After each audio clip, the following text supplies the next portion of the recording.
Joining me now is celebrity and royal commentator Kinsey Schofield.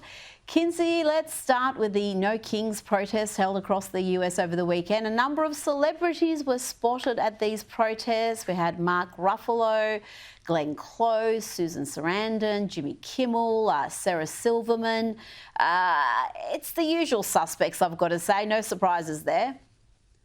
Yeah, I mean, President Trump thrives off of this. The irony is that every time a celebrity publicly attacks him, he uses it as ammunition to reinforce his narrative. They hate me because I stand up to the elite. And for his supporters, these protests validate their belief that he's a threat to the establishment. And I mean, that's exactly what they like about him.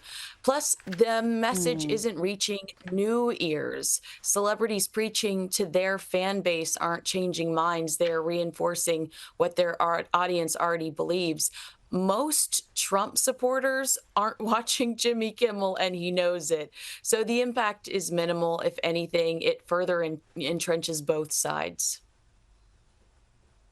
Now, while all that was happening and with the No Kings protests across the country, there was a singer, Cody Johnson, a very famous country singer, who had this to say to his audience. That there was a lot of protests for one reason or another.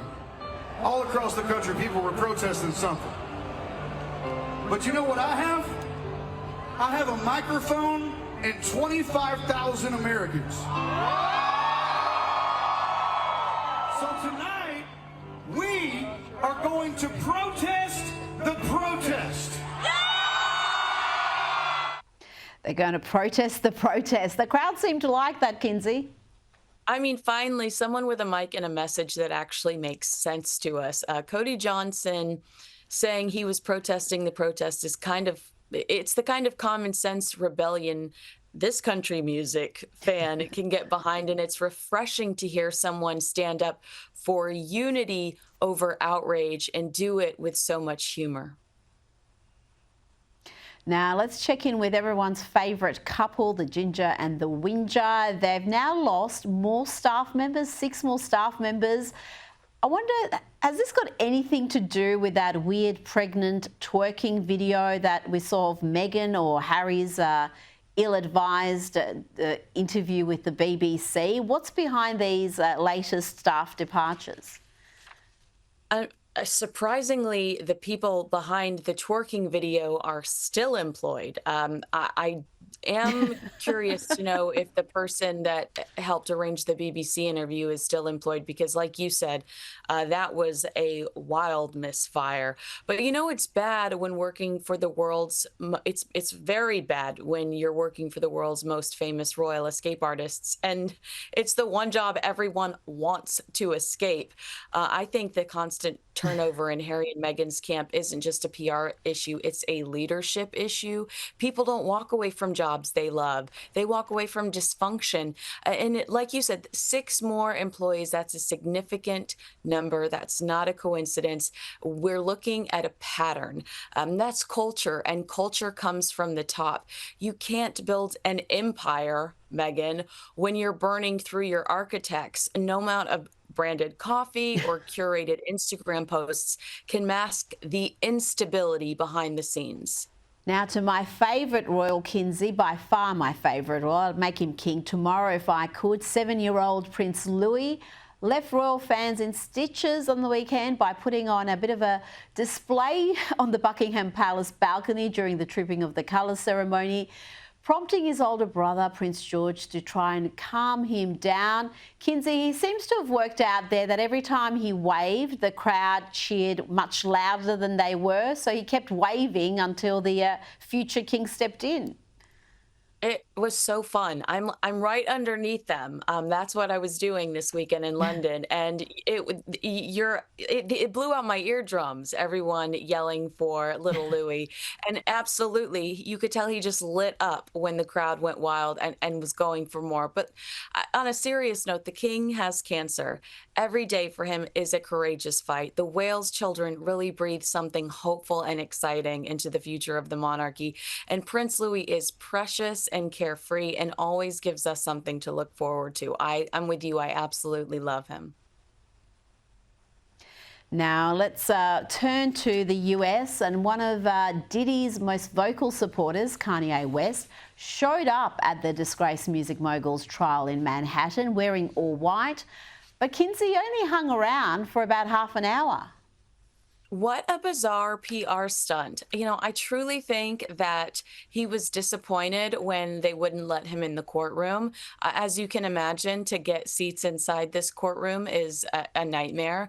And so he was put in one of the overflow rooms, but not the most popular overflow room. He was put in like an extra overflow room and almost immediately leaves. To me, it looks just like another one of his bizarre PR stunts. And you are who you associate with. I want nothing to do with either of these two men. Good point there. Now let's talk about Katy Perry and Orlando Bloom. Sources have told People magazine that their relationship is on the rocks. It's been breaking down for months apparently. And on the weekend, Katy was in fact here in Melbourne at a club called Poof Doof, where she was celebrating Pride Month with her chosen family. You guys raised me. And I thank you and I love you. You are my chosen family. And because you are my chosen family, a mother must provide for her children.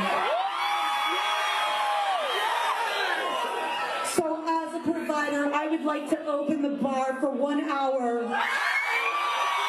She provided for her children. She shouted the whole bar. That would have been an expensive exercise. It's a very big bar. What is the latest on that relationship? Yeah, People magazine is not the only one reporting this. I'm also seeing some exclusives in Page 6 as well.